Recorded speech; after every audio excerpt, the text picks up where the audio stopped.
Welcome back to News Talk.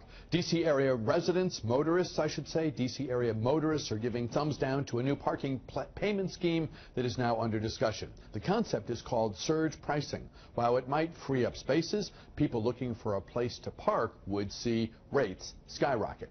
John Townsend, the second of AAA of the Mid-Atlantic, joins us now with more on this. This is an idea that is coming or is under consideration for Chinatown? Yes, it's under consideration and will be rolled out this spring. And what it means is you'll have surge price parking almost like you have on the express lanes in Virginia. So think about that. So depending on demand, your price for parking in Chinatown and Penn Quarter could increase to as much as $8 an hour as opposed to $2 an hour across the board.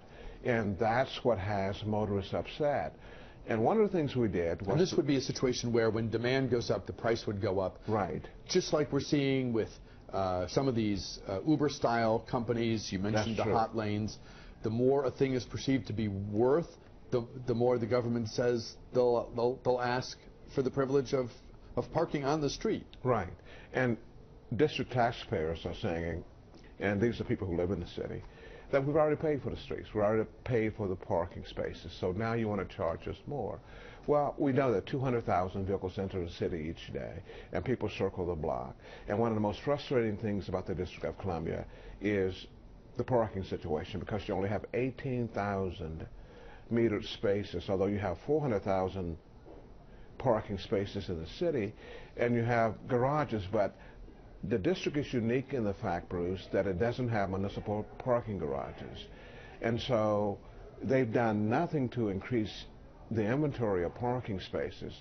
And so the view is that you have a crisis, a parking crisis, and what does the district do? It monetizes the situation and simply charges you more for it. If you're driving along and you see a spot in an area where surge pricing is in effect, how would you know what the price is? Would you be in the space and out of your car and sitting there at the meter before you knew that you're in an $8 an hour spot? You would check an app on your phone to determine what the price is. So that's what I want people doing while they're driving through the streets. That's true. Well, they, in theory, say you'll check it before you leave home or leave from But the price could be different by the time you get to your destination. That's true. And what we have discovered, we polled on this issue, and we have discovered that and we only polled drivers that live in the district. We excluded drivers who live outside the district for one reason. We wanted to see what impact it had on district residents, because they are less likely to get parking tickets. And why? When you look at the parking, we don't know why. But I mean, in Maryland, Virginia, I mean, when you think about these neighborhoods with Verizon Center and restaurants and what have you, clubs, it's going to be people from around the region who are going to think, I can go to this neighborhood, park, and do my thing. Right, right. But what we were saying is that district residents get fewer parking tickets than any other group. Most of the parking tickets, ironically, go to people who live in Maryland and then in Virginia. About 7 to 80% of all parking tickets. You're not saying that the meter, I don't know what the new term is. It's not the meter maid, but the parking enforcement personnel. You're not saying that if they're walking by a row of cars that they're skipping over the DC tags that have expired and going to the No, that's not what I'm saying at all. We don't know why district residents get fewer tickets, but we wanted to see what their attitudes were, because we thought maybe they're less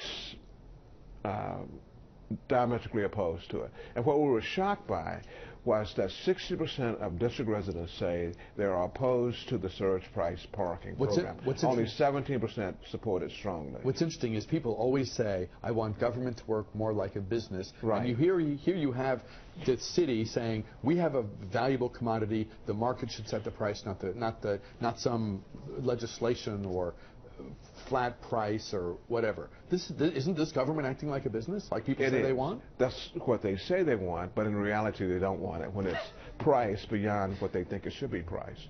Let me show you something else that's surprising to us.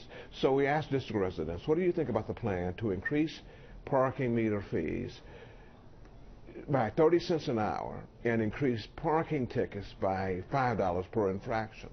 They were diametrically opposed to that too, by 61%.